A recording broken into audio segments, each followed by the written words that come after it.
fat acceptance, love yourself, body positivity. No, loving yourself is taking care of yourself, not letting yourself go and dying early. That's not loving yourself. That's not body positivity.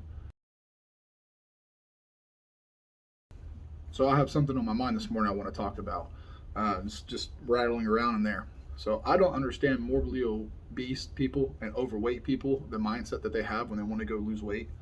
When they sit there and think about it, they expect the weight to fall off so fast, right? They're like, oh, well, the weight's going to come off quick. As long as I can lose the weight fast, I'm going to be okay. I'll do this as long as it only takes me like 2 months. And then you look at how old the person is, and you're like, okay, hold on, how old are you? 20, 25, 30, 35, 40, 45, how old are you? You've been fat your whole life. You've been morbidly obese and fat your whole life, and you expect it to come off like that, like a blink of an eye. Like it's supposed to just magically come off of you. And then they go, well, hold on, I'm not going to lose 2, 3 pounds a day. I'm only going to lose a pound a week. Whenever I get to a certain point, it's going to slow down. In the beginning, you're going to lose a lot of weight, but eventually it's going to slow down to about 1 to 2 pounds a week. Then they go, I can't wait that long. Well, what else are you going to be doing? Where else do you have to be? Where else do you have to go? Are you late for something? Is there some big epic journey that you're heading towards? No, you're probably just laying around being lazy and being fat like you've always been. You got to where you are because you're fat and you're lazy and you're gross. You got gross and fat from being lazy. And then the less you do, the fatter you get, and the grosser you get. And then people go, "Oh no, it's my hormones." No, it's not. It's a hunger problem. Well, it's my thyroid. No, it's not. It's a I eat too much problem. Well, no, see, I have a deficiency. No, you don't. You eat enough. You don't have a deficiency. And if you do, you're part of less than 1% of the population that actually has a eating disorder for like hormones or thyroid or some type of body function that doesn't allow you to lose weight.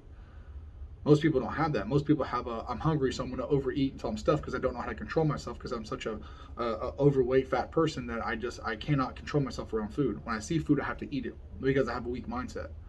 You're fat and lazy, and then you get hungry, and then you overeat. That's your problem. That's your only problem. And then people go, oh well, if I can't lose it faster than that, then I'm not going to do it. See, I can lose 52 pounds a year, and in 4 years I could be down 200 pounds. If I'm 400, that puts me at 200. If I'm 500, that puts me at 300.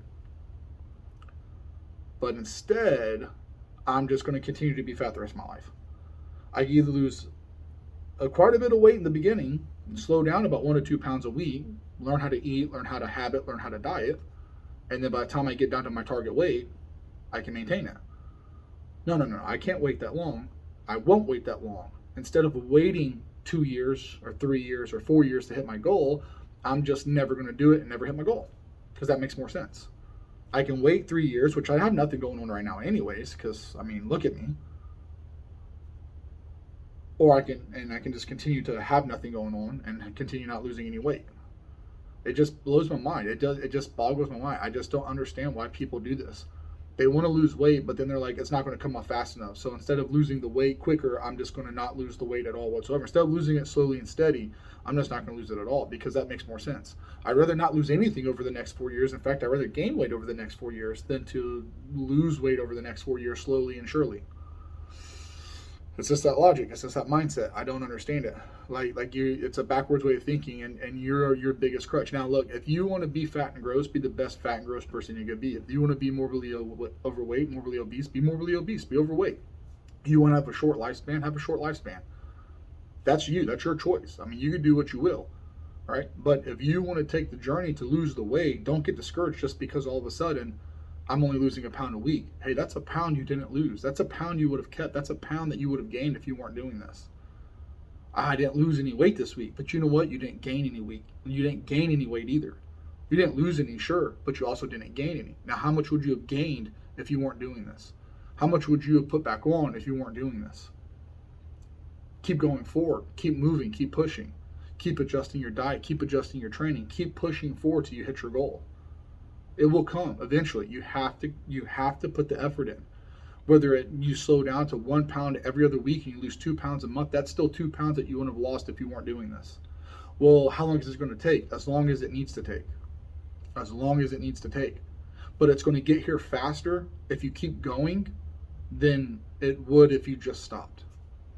So, and I don't know why anyone wouldn't want to lose weight and be in better shape. I mean, do you like struggling to put your shoes on and your socks and bending over and getting dressed, getting up off the couch, getting out of bed, getting in your car, like struggling to sleep at night because you can't because you're so overweight and you have sleep apnea.